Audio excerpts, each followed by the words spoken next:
The FBI really wants our help on this one. It's going to be a great show. So let's settle up. I'm John Walsh, and I've dedicated my entire life to locking up the worst criminals. We're tracking down one of the most ruthless gangs of lawbreakers we've ever gone after. My son Callahan and I are fired up. With your help, we're coming for fugitives, hunting them down, and putting them right where they belong, behind bars, including these that you'll see tonight. It was supposed to be an epic day on the water, but a fishing trip turned into a deadly ambush. We need to ID these dangerous suspects on the loose. Then, a hard-working father is gunned down outside a strip mall in broad daylight. Now his accused killer is one of the FBI's 10 most wanted.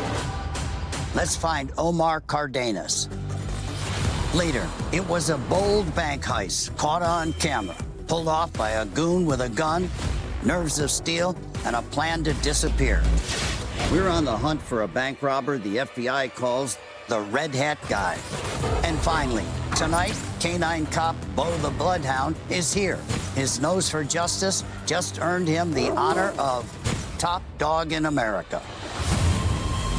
America's Most Wanted is the original true crime series, and we're back. You can run, but you can't hide. Hello, everyone. I'm John Walsh. And I'm Callahan Walsh. And this is America's Most Wanted. The AMW catch counter is at 1,198 thanks to you, but we're not stopping there. Tonight, we've got a whole new lineup of dangerous fugitives that we urgently need your help to take down, including one suspected killer at large, and I mean a large 300-pounder, who's landed on the FBI's 10 most wanted list. Since we started, AMW has helped capture 17 of the FBI's top 10. We're also on the hunt for a bank robber whose low-key approach has authorities completely baffled. Helping us crack the case is one of the most prolific bank robbers in the whole country, Kane Vincent Dyer, who was arrested after being featured right here on AMW. He'll give us rare insight into how these heists go down. Remember, when you call us or go to our website, you'll always remain anonymous. But these bad guys, well, they can run, but they can't hide. All right, let's saddle up and get to work. Our first case comes from Atlantic Beach, North Carolina, a quiet beach town and fisherman's paradise, where the biggest worry is the next big catch, and violent crime is unheard of. But all that changed when what should have been an exciting day on the water became a day of bloodshed. Randy was the love of my life. We were high school sweethearts together for 44 years, and I thought I was going to have him forever. Fine. Everybody loved Randy, and there was nothing he wouldn't do for me or nothing I wouldn't do for him. Randy Miller was a very, very special type of person. We both worked for IBM, and Randy retired 2 or 3 years before me. When I retired, we just did everything together. Golf, bike, and all of a sudden he said, I'm going to become the best fisherman in the world. We had huge plans about traveling, and I had the house in Atlantic Beach, so we would come down here and stay 3 or 4 days at my house, and the one thing in August was going for the big reds. Holy, that's the biggest red I've ever seen. I might even win the dollar. This redfish comes in only late August, early September. So bucket list item, we're coming to my house and we're gonna spend 3 or 4 days hunting for the big reds. The plan was to start at 5 o'clock. I woke up in the morning, went upstairs. Randy is dressed, had breakfast. He's like, you ready? So I quickly said, okay, I need a few minutes. I told him, go ahead and start getting the boat ready.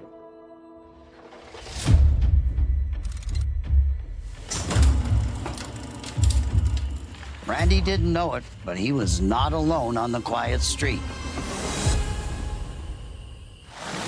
I think around 5:30, I was up, and I was also in the front bedroom, and that's when I heard a really loud distress scream and looked out. There is someone out there standing over top of Randy. Hey! Hey! So I yelled at him. Hey! And that's when the perpetrator ran off.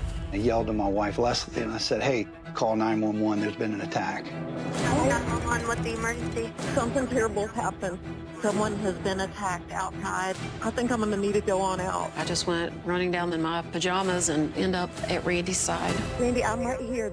This is your neighbor, Leslie. Is there any serious bleeding? Yes. Yes. Yes. All right, ma'am, the paramedics are on their way. Oh, Randy, honey. As I headed down the stairs, I heard some noise outside, not quite sure what it was. And as I walked out of the garage, I saw Randy.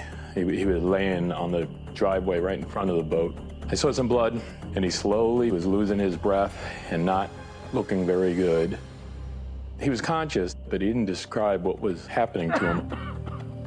His last words to me, "I'm not gonna make it, John." And I looked at him and I said, "You gotta be kidding. We're gonna be fishing this afternoon. They're gonna take you and, bandage up, and we'll be back on the boat by 6 o'clock tonight." And that was the last I saw of him. It just ripped me apart. It was the worst moment in my life. It kind of haunts me that I didn't get that final goodbye with Randy. Because most people get to be with their loved one when they pass, but I wasn't with Randy. I wasn't holding his hand to say that you're going to be okay. S23, you got the crime scene over there? My name is Detective Doug Harvey with the Atlantic Beach Police Department, Atlantic Beach, North Carolina. I got to the residence, immediately started getting information from the eyewitnesses. They were able to give me an approximate height and weight of the suspect, dark clothing. Beyond that, there was nothing to go on.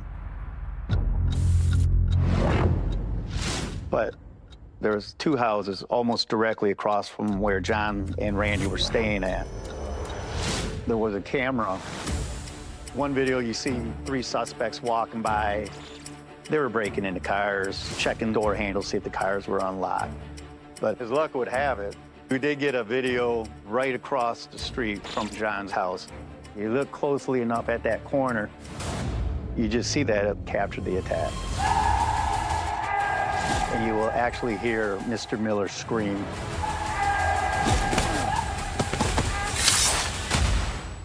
Cops have been working nonstop trying to figure out who these creeps are. It was dark, and the cameras weren't able to ID them, but a 911 caller spotted a black male running from the scene. Someone out there knows the identities of these 3 fugitives, and your tip could blow this case wide open. The North Carolina State Bureau of Investigations is offering a $75,000 reward for information leading to the arrest and convictions of these alleged killers. Coming up, a major break in the murder of Randy Miller, thanks to a surprising connection to another alleged murder case. Then, an innocent father is executed outside a busy strip mall. Now, the ruthless gang member who fired the shots is on the run. Let's bring this dirtbag in. And later, he looked like your average customer until he said, "I'm ready to die. Give me all the money." It's a gutsy bank heist, and the whole thing caught on camera. But first, we need your help finding these lowlifes. Please take a good look.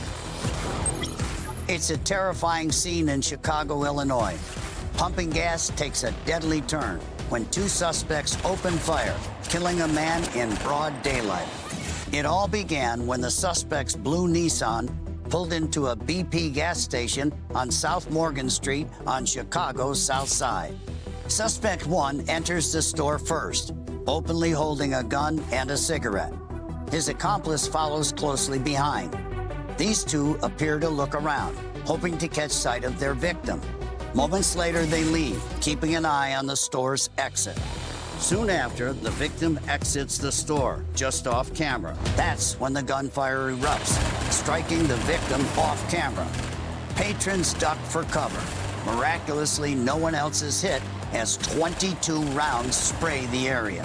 The 32-year-old male victim later died at a nearby hospital. The dramatic aftermath, all caught on camera.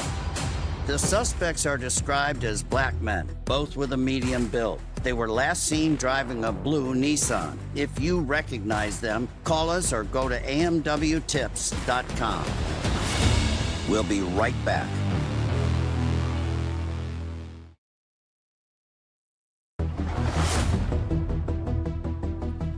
Welcome back to America's Most Wanted. It was a robbery that turned deadly. Randy Miller was ambushed and stabbed while loading his boat up for a fishing trip. Now, authorities say they've uncovered a new clue that could finally crack this case. 911, what's the emergency? Someone has been attacked outside. Okay, do you know if any weapons were involved? Randy was stabbed one time by a very sharp knife, approximately 6 inches long. I believe it was a crime of opportunity. I believe he tried to rob Randy. But there was no robbery. One of the reasons maybe why was because Walker confronted the guy by shouting, "Hey!" And the guy got scared and decided that he was going to take off. We don't usually get these kind of violent crimes in Atlantic Beach, so that's when I called in the SBI. We wanted to know where these 3 individuals that were on camera, where they went. We were able to collect video surveillance, identify a vehicle of interest.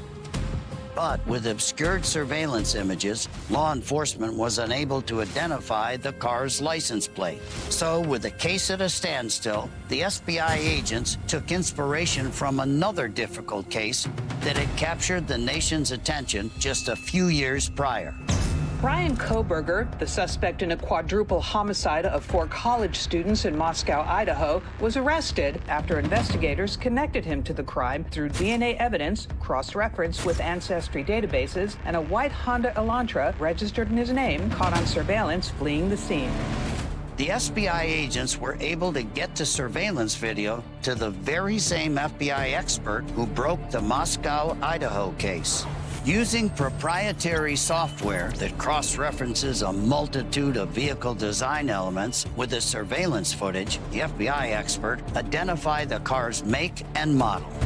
What came back was a 2013 to 2017 Volkswagen CC. And unfortunately, to this day, there have been no significant leads to help solve this case.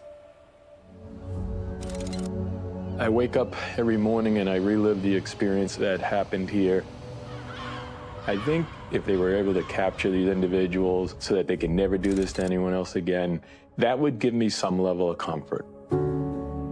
It'll never bring Randy back. My life will never be the same. Sue's life will never be the same.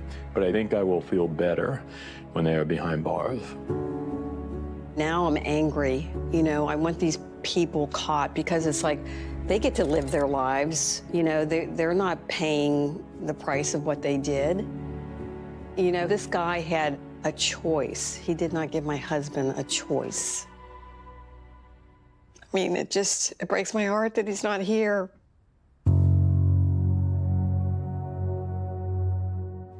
Joining us now is someone who knows the heartbreak of losing a loved one to a random violent crime, Scarlett Wachter. Her son, General Hospital star Johnny Wachter, was senselessly murdered in May 2024 when he interrupted thieves trying to steal his car. Nice to meet you. Thank you for having me. Thanks for being here. Sorry for your loss. Thank you. We belong to the same horrible club, parents of a murdered child. Yes, yes. Tell us what happened to Johnny. He was getting off his bartending shift and walking to his car with a coworker. Street light was burnt out, it was dark, and when they got to the car, he thought his car was being towed because he saw some people outside their car. Right. And he said, "Hey, you towed my car," and they shot him right there. They could have left, they could have pushed him, they could have done anything. Cold-blooded murder. Yes, yes. So you can relate to the Miller case. Random violent crimes, seems like there's no rhyme or reason. Right. Except heartbreak. There's so many similarities. Randy Miller was doing normal, law-abiding citizen things. He was just going to go load his boat to go fishing. He didn't provoke this person. He didn't do anything. And surveillance video really helped solve your son's case. Yes, it definitely did. It definitely helped solve Johnny's case. They retraced the steps before and after they murdered Johnny. And it showed, you know, their clothing, where they went, what they did. And you could get a clearer picture of it. So that surveillance video was key. In Randy Miller's case, we see there are 3 suspects. We see the vehicle. You see the murder actually happen. Just don't look at that ring camera for the day of the crime. Go back. They That's might right. have been in your neighborhood before. That's right. You're a big proponent of that, aren't you? Yes. Go back as far as you can. They might have been casing it. They might be driving the same car, and you better get a better facial recognition. That's exactly right. That's a good tip for everybody that have been victim of a crime. If there's cameras around there, send it in. So when they got caught, how did you feel? Relief, because I wasn't sure that was going to happen. Right. You do feel like you can start to heal. You never get over it. It never goes away. I walked in your shoes. Yes. I know exactly what you're talking about. It took 27 years to solve Adams, my son's murder, solve his case. That is just... 27 years of torture, wondering if we're ever going to find out. For me, I think you feel the same way. It's about ending that chapter. Yes. Well, you're a very brave lady. Thank you. Your son's your angel, like my son is my angel. That's right. And thank you for having the guts to come here and talk about this. I feel that they're going to get caught. Yeah, fantastic. Well, thanks again for being here. Sure. Cal, let's find the people responsible for Randy Miller's murder. Be on the lookout for the getaway car, a silver 4-door 2013 to 2017 Volkswagen CC. Authorities haven't been able to identify the suspects from the surveillance video, which is why your voice matters, especially if you were in the Atlantic Beach, North Carolina area in late August 2022. Maybe you've seen that car, or maybe you've heard someone talk. Well, now's the time to speak up. One tip, one phone call could be the key to finally solving this case. Call us at 1-866-AMW-TIPS or go to our site, amwtips.com. Coming up, a violent gang member sprays a strip mall with bullets and leaves a hardworking father dead on the pavement. We need your help taking one of the FBI's 10 most wanted off the streets. And later, he looks like just a regular guy, but police say this violent bank robber is anything but an average Joe. We need to bring this clown down. But first up, we need your tips to help us with this. A quiet suburban community in Virginia Beach is the scene of an unsuspecting crime. A woman, thinking she's safe sitting parked in her own driveway, is about to find out random acts of violence can happen anywhere. On Fern Ridge Road, 2 unidentified males approach a woman parked in her own driveway. One holding a gun attempts to steal the woman's vehicle. After demanding the victim give them her belongings, the woman begins to kick and scream in an attempt to scare the thieves away. Surprised by her reaction, the suspects disappeared, but these scumbags still remain at large. Do you recognize them? One dressed in a white t-shirt, his face exposed. The other male suspect wearing a face mask and hood. But look at this. Can you make out this logo? If you can, or you recognize these individuals from the Virginia Beach area in September 2024, call us or go online to amwtips.com. You don't want to miss what's next.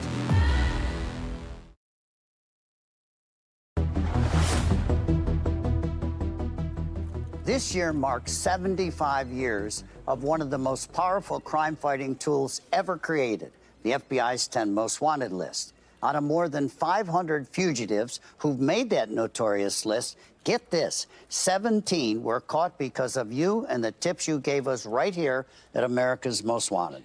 And thank you for your trust. You really make this mission possible. Now let's keep it going. Our next case is about a dirtbag who earned himself a spot on the FBI's 10 Most Wanted. It was a senseless crime in Los Angeles. A hard-working father had just finished his shift and stopped at a store for a cold drink, something he did nearly every day. And then, without warning, everything changed. Los Angeles Police Department. I would like to report a hit and run. Some guy just sideswiped a car. There was an individual who called in a report of a hit and run earlier that day. Did you happen to see the driver? He was light-skinned with glasses and like 300 pounds. But I'm following the guy because he's just driving all over the... Stop following the car. Stop following the car, okay? If he figures out that you're following him, he may try and do something. Later on, outside of a barber shop, the driver was someone who allegedly shot somebody. Me and Jabali, we were close. We were very close. He was very positive, great personality, a lot of energy. Growing up in Pacoima, we saw violent activities, and unfortunately, there was a time period Jabali identified as a Blood. Jabali was a member of the Blood Street Gang in the late 90s and spent 2 years in prison on an armed robbery charge in the early 2000s. But precious time away from his toddler son, Jabali Jr., convinced him to leave the gang life behind. He wanted to turn his life around. He would do whatever for his son. When he got out of prison, he said that his main reason why he wanted to be, done with that past life of criminal activity was me. He can't raise a son if he's too busy rotting in jail. Growing up, my dad always gave me great advice. At one point, I joined the marching band, and he told me how to practice and how many hours you should really be putting in daily. And lo and behold, I was able to outwork everybody and actually become the captain of the drum team. He was very supportive. Jabali was getting his life where he wanted it to be. You understand? Jabali was a sanitation worker, and he loved it. August 15, everything changed. Jabali went to work. He got off early, and he usually stops in this area to talk to some of his friends and just hang out a little bit before going home and relaxing. He had just came out with another friend, and he was standing minding his own business when all of a sudden... Fire paramedic operator 175 with the address of the emergency. In front of the 99-cent store, somebody just got shot right now. Where's the person that did the shooting? I have no idea. LAPD patrol officers responded. They were able to speak with multiple eyewitnesses who saw the suspect, who was approximately 300 pounds, who was wearing a black sweatshirt, gray pants. They saw him walk up, drew a firearm from his waistband, and fired approximately 6 rounds, striking Jumali Demas at least once in the head. At the hospital, we learned he was in a coma. It's overwhelming. It was devastating news, absolutely catastrophic. There's nothing more hurtful than to know that your loved one is laying there. You'd be willing to give your own life in replace of that other person. That's the most hopeless feeling that a person can have. While the LAPD had plenty of eyewitnesses, they still weren't able to identify the shooter. But the break in the case came from a 911 call earlier in the day. It was approximately 2 hours prior to the shooting. There was a felony hit and run. Would like to report a hit and run. Some guy just sideswiped a car. Where a witness had seen the driver. He was light-skinned with glasses. Stop following the car. The individual again calls in later on indicating that the vehicle is in the area and that the driver was most likely someone who had just shot somebody. I have reported a hit and run earlier, and some guy shot somebody up the street. It's the same guy. Can you give me the vehicle information? The plate is... Okay. Using the license plate, the LAPD saw who the registered owner of the vehicle was. A dangerous gang member with the Van Nuys boys that operates in the San Fernando Valley of Los Angeles. Omar Cardenas. The damage that the bullet did to his brain.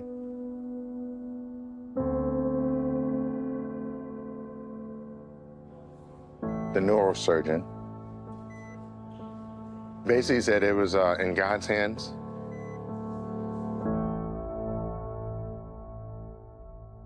Let's find Omar Cardenas and end this manhunt. Take a look. He's allegedly tied to the violent Pierce Street gang in LA's San Fernando Valley and goes by the nickname Dollar. Cardenas is a Latino male, 30 years old, about 5 feet 7 inches tall, and tips the scale at nearly 300 pounds. He has brown hair, brown eyes, and might be sporting a beard and wearing prescription glasses. If this sounds like someone you know, don't wait. Call Call 1-866-AMW-TIPS or go to amwtips.com. The FBI is offering a reward of up to $250,000 for information that puts this guy behind bars, right where he belongs. Coming up, he walked into a bank like he owned the place, armed with a gun and zero hesitation, then grabbed the cash and vanished. Now, a reformed bank robber, once profiled here on AMW, joins us to help track this fugitive the FBI calls the Red Hat Guy. But first, we need your help solving this. A market in Oxon Hill, Maryland, is the scene where two thieves rammed their way into the store to steal an ATM machine while causing thousands of dollars in damage. Around 4:50 a.m. at a Weiss Market on Livingston Boulevard, a white truck smashes through the store's display cases before parking in the middle of the debris. Then two masked men jump out and load the store's ATM machine into the back of their white Ford F-250 truck with noticeable damage on the side. The entire heist over in less than a minute. The only clue the thieves left was a white, nondescript license plate that ends in 389. So if you have any information about this brazen robbery, call our hotline at 866-AMW-TIPS or at amwtips.com. And remember, you can make a difference.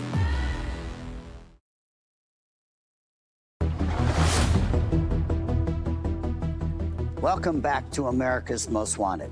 For 6 years, Jabali Dumas's family has lived with heartbreak and no justice. Now the FBI is turning up the heat, adding his accused killer, Omar Cardenas, to their infamous 10 Most Wanted list. It was the Los Angeles Police Department identifying Omar Cardenas as the primary suspect. They produced photographs and showed it to eyewitnesses, whom confirmed that looked to be the person that shot Jabali Dumas. Omar Cardenas, he's a member of the Van Nuys Boys gang, which at the time was warring with the Piru Blood Gang in the San Fernando Valley of Los Angeles. The location of where the crime occurred was a local hangout for the Piru Bloods. Most likely, Omar Cardenas was out searching around for a member of the Piru Blood Gang and was going to target them and attempt to kill them. Jabali Dumas used to be a Piru Blood Gang member. However, he had left that life.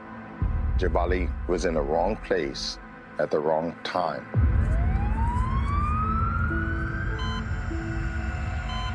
At this point, medically, there's nothing that can be done.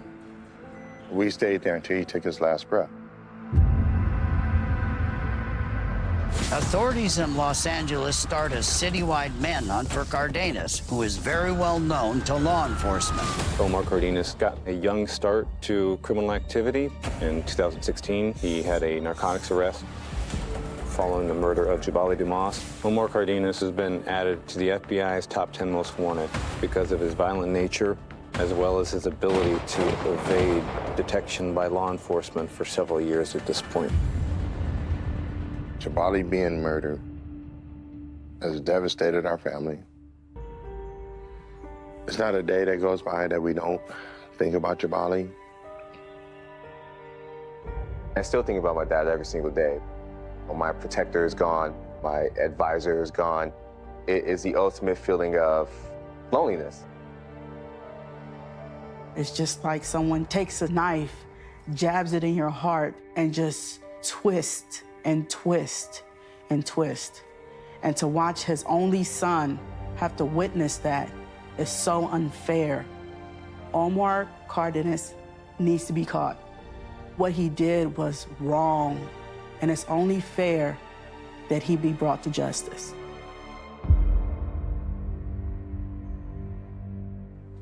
Joining us now is Jennifer Love. She was an assistant director with the FBI, where she worked for 25 years. Jennifer, welcome. Thank you. Now, based on your experience, why would somebody do something like this? He could be an enforcer. It could have been for street cred. But what I believe is it was a retaliation. The manner in which The incident occurred broad daylight. He allegedly cranked off 6 rounds and then casually walked off. Jabali had one time been in the Bloods. He had turned his life around, but one of the things that I often say to gang members and young people is you never get out. Someone who turns their life around, a former gang member, but now reformed, and still the gang is knocking at his door. They always remember, they tend to. When it comes to gangs and retaliation, what needs to be done to end this violence? The short answer would be no gangs, no violence. When this happens, you have to take those folks off the streets. You have to make sure you find them and make sure that justice is served. Otherwise, it continues. Now, it's a big deal to be added to the FBI's top 10 most wanted. The reason why it made the top 10 is because he fits the criteria perfectly. Violent offender, heinous crime, number 1. Someone who's evaded law enforcement, case has gone cold, and a belief that involving the public can give the case life and possibly lead to a conclusion. And it was, I keep bringing it back to this idea that it was a crowded strip mall. I go to a strip mall sometimes, right? There were innocent people out there that day. So you think he's identifiable? He's distinct in his size. This guy's a whopping 300 pounds. I know it's not easy for a guy that big to hide. Someone out there knows him and has seen him. Absolutely. I think we can get this guy with the public's help. He has to know that we're going to find you and there's a consequence to your actions. Thank you for being here. Absolutely. Appreciate it. So let's bring this monster in. Omar Cardenas is a 30-year-old Latino male, 5 feet 7 inches tall and weighs almost 300 pounds. He has brown hair and brown eyes, and it's possible he's wearing a beard and prescription eyeglasses. He allegedly shot Jabali Dumas in Sylmar, California, in the San Fernando Valley, so it's possible he could still be in Southern California. However, investigators believe Cardenas has ties all over Mexico where he could be hiding, including Tijuana, Guadalajara, and Monterrey. Or he could be working on a construction crew in Arizona or Texas. Remember, the FBI is offering up to $250,000 for his arrest and conviction. If you think you've seen him, don't approach him. He's considered armed and dangerous. Call us with your tips at 1-866-AMW-TIPS or go to amwtips.com. Coming up, it was a brazen stick-up, a quick, calculated bank heist caught on camera. We need your help to ID this dorky dirtbag before he strikes again. And then, he's America's top dog and a crime-fighting hero. Canine cop Bo the Bloodhound is in the house. So stay with us. We'll be back after the break.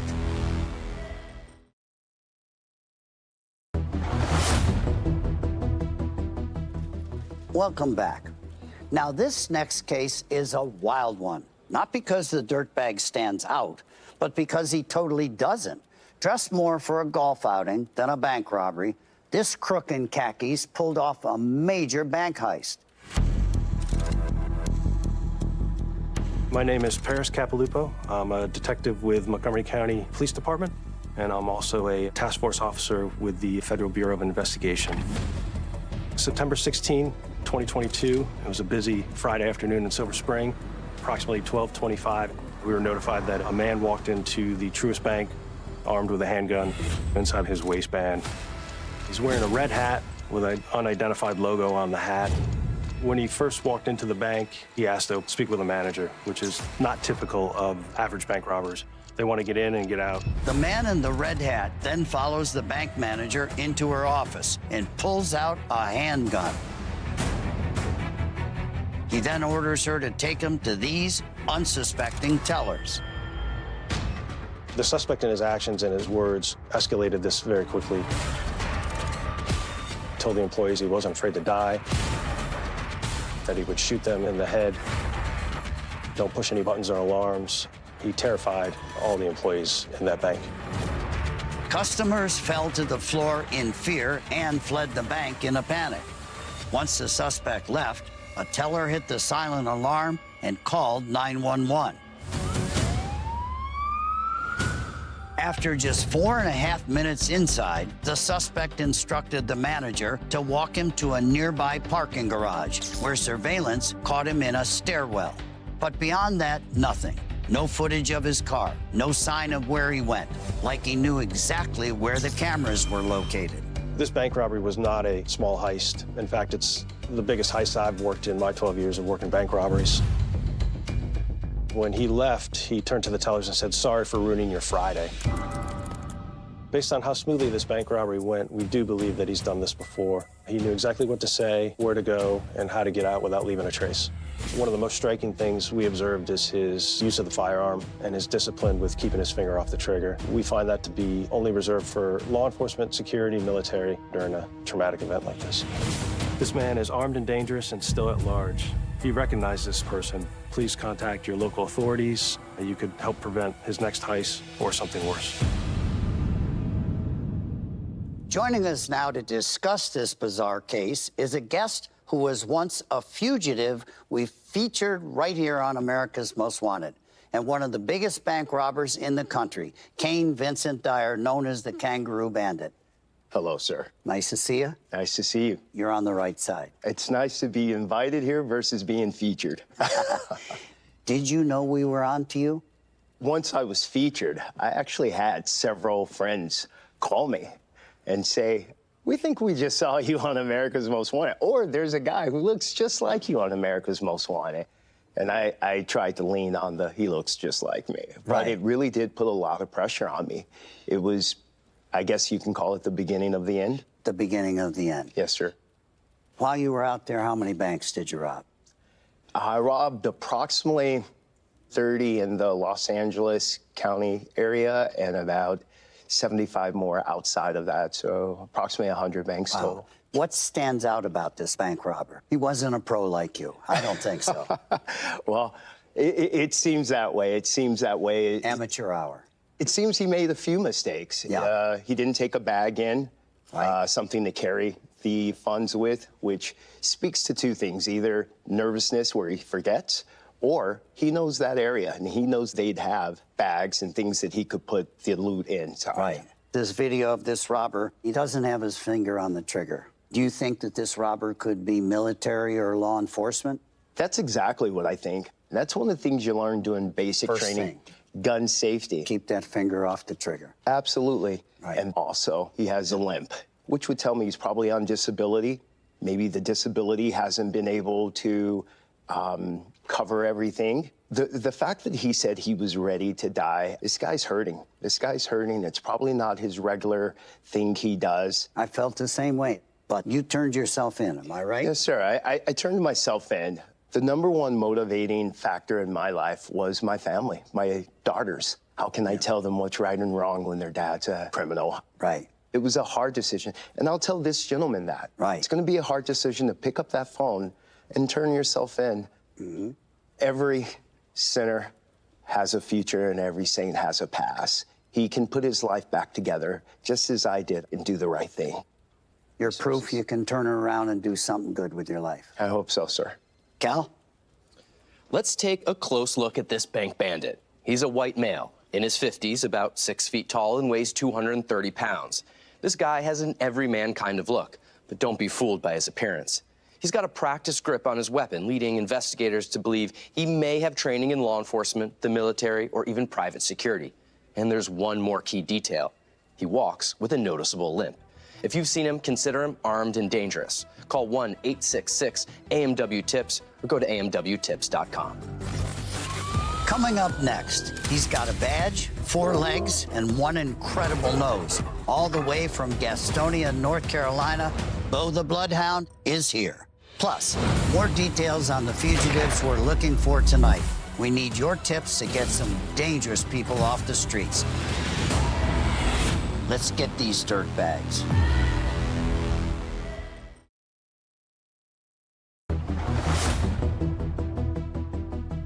Welcome back. He's tracked suspects, found missing persons, and made his community proud. And we want to give him a big AMW pat on the back. Bo, the canine cop, the American Humane Society's top dog. Sergeant David Rowland of the Gastonia Police Department in North Carolina is Bo's handler and partner. Great to have you here. Thank you, sir. Thanks for having us. You guys do a great job. Thanks for being here. I really appreciate this. Give us a little background of Bo. Yeah, Bo is a 2-year-old bloodhound that we got since he was 8 weeks old, and we trained him in-house. And what makes bloodhounds so good at their job? Yeah, so as you can see here, he's smelling around everywhere. So Bo here, he's just gonna lay down. Everything built about Bo is made for tracking. He has somewhere around 300 million olfactory receptors, which is unheard of. We only have around 5 million. I could introduce an article of clothing of yours and give it to Bo, and he'll only track you, and he wouldn't track you. How many bad guys? We've caught around 18 people so far. Wow. Bo's most infamous case was a kidnapped child that was taken at knife point, and Bo picked up the scent and tracked 7 miles to an abandoned house, located the woman still inside with a knife and the child. He's a true hero. Yeah, he's a great asset to our department and our community. Got a little special treat for you and Bo. It's a special America's Most Wanted badge. That's amazing. Thank you, guys. We really appreciate y'all. And thanks, Bo. How about a paw? Oh, thank you, buddy. Okay. We're gonna need your help on some of these cases coming up, all right, buddy? Anytime. You know, Bo can't do it alone, and we need your tips too. So let's take one more look at the fugitives we need to catch tonight. We're on the hunt for 3 suspects who were allegedly involved in the murder of Randy Miller in Atlantic Beach, North Carolina. Authorities believe the suspects are not from Atlantic Beach and fled the scene driving a silver 4-door 2013 to 2017 Volkswagen CC. The North Carolina State Bureau of Investigations is offering a $75,000 reward for information leading to the arrest and convictions of these alleged killers. Omar Cardenas is wanted for the senseless killing of Jabali Dumas in Sylmar, California. Cardenas is Latino, 30 years old, 5 foot 7 inches tall, and he weighs around 300 pounds. It's possible he's wearing a beard and prescription eyeglasses. The FBI is offering a reward of up to $250,000 for information leading to his arrest and conviction. We also need to track down a stealthy bank robber in Silver Spring, Maryland. This guy could be someone you never thought of as a dangerous armed robber. He's a white male in his 50s, 6 feet tall, and 230 pounds, and has a noticeable limp. Remember, authorities believe this fugitive knows his way around guns, so he could have a law enforcement, military, or security background. If you have any information, don't wait. Call 1-866-AMW-TIPS or visit amwtips.com.